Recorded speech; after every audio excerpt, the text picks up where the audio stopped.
Hello and welcome back to my channel. I'm Gabriella and today is day 3 of our stretch series, little collection of classes where we're breaking down basic stretches that you can apply to areas of the body that commonly hold a lot of tension. So I've been a Pilates, barre, and yoga instructor for about 8.5 years now. So I just wanted to share sort of the most common areas of complaint that students have come to me over the years and share some really simple techniques that are effective that you can quite easily incorporate in your daily routine. Whether you're traveling or have a really crazy work schedule, these will be, like I said, short and effective ways to release tension in the body. So today we are focusing on hips. So it's going to be outer hips and front of the hips. And before we get going, I should add that through the link in my bio, you can access my on-demand platform where I have like full Pilates, barre, and yoga classes. And if you want to do personal one-on-one sessions, you can access that as well. So let's get right to it. So outer hips and front of the hips today. So we've been starting our little series here with our floor stretches and then working our way up. So we'll continue doing that. No equipment is required ever in this series, but I do bring something simple on every once in a while, and to that you can use if that's helpful, and if you have it lying around when you're doing your stretches. So today it's again a resistance band or a strap. This could also be a bathrobe tie, anything of that nature as an option. And to stretch the outer hips, we're going to lie down on the spine with your head comfortably relaxed onto the floor. And we're going to do a figure 4 stretch. So that's going to be our main outer hip stretch today. And we're going to do several variations of that. So figure 4 is always crossing one ankle over the opposite knee. So right now we're crossing that right ankle over the left knee. And you can interlace the hands around that left shin and bring the legs in towards the chest, relaxing into that right outer hip stretch. And we would hold here for 3 to 5 cycles of breath, just like we've been doing in our other videos. And if this position here on the floor is creating a lift in your head where you have to pick your head up off of the floor,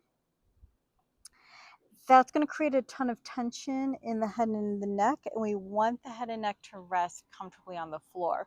So this is where you would grab your long resistance band, or maybe it's a bathrobe tie, and you would place that around the left shin, cross the right ankle over again, and then bring the legs in towards the chest.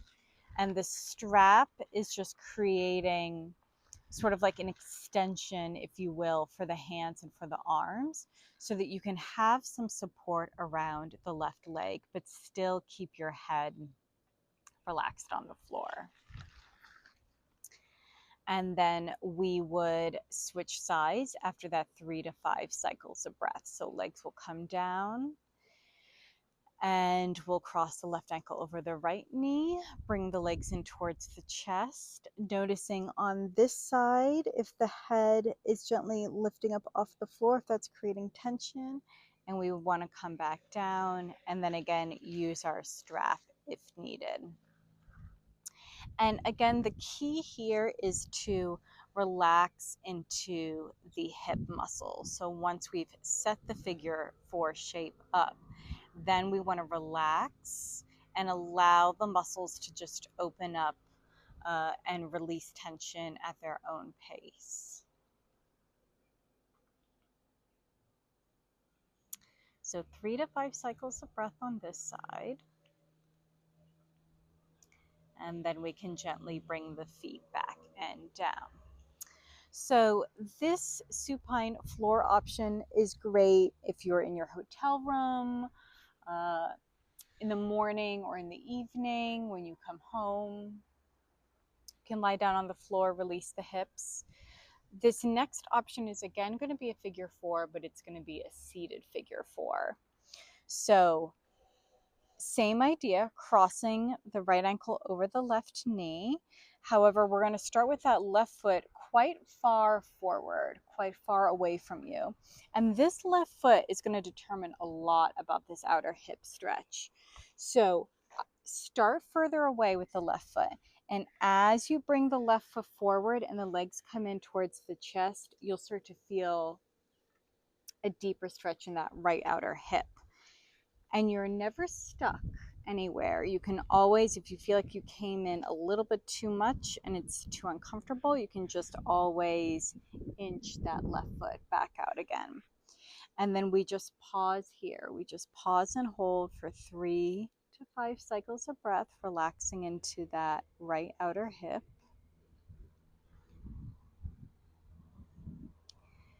And then we'll gently bring the right foot down and switch sides. So again, starting with that right foot towards the top of the mat, left foot crosses over.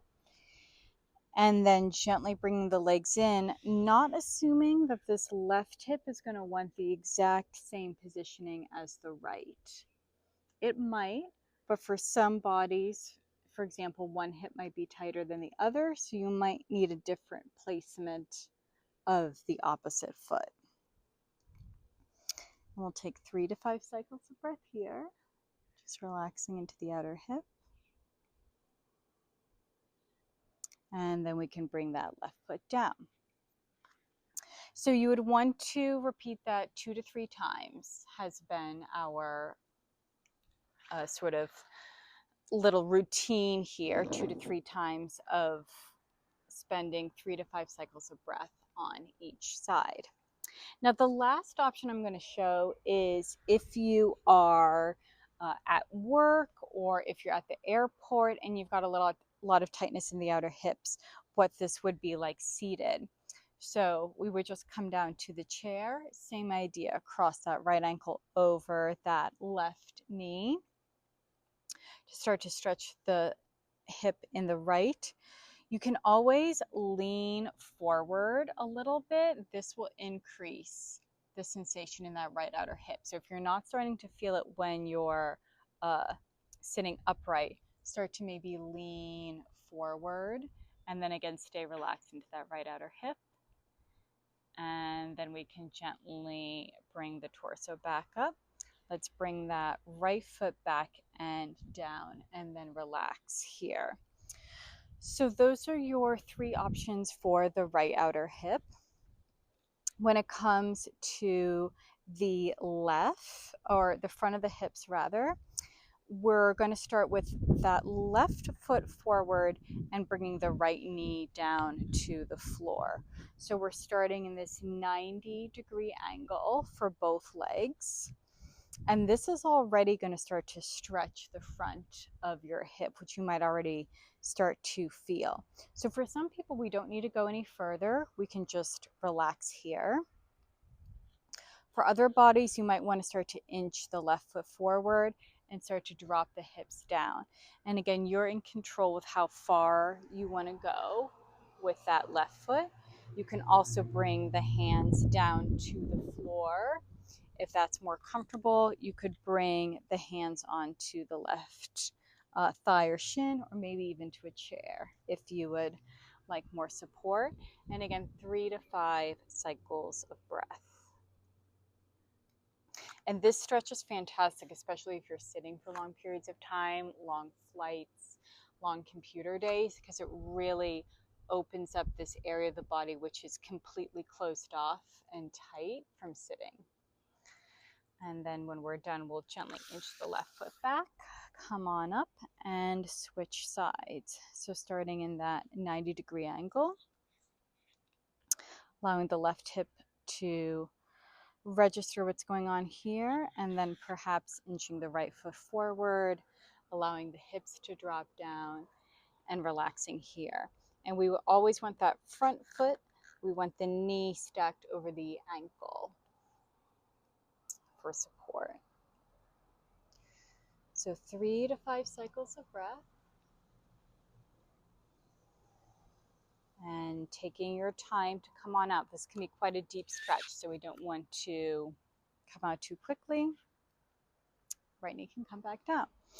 So for our last variation, when it comes to standing for the front of the hip, would be having your left hand on perhaps some support, reaching back, grabbing the top of that right foot, and gently pressing back with the right thigh. It's going to give you a quad stretch as well, but it is starting to open up this angle. So if you're like in the airport or at the office and you want to start to tackle this area here, we can.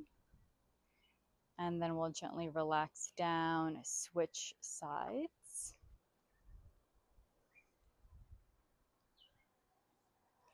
Gently pressing back with the knee. And then gently relaxing that left foot back and down. Okay, so that is your hip stretch series today. So outer hips, front of the hips to give you day 3.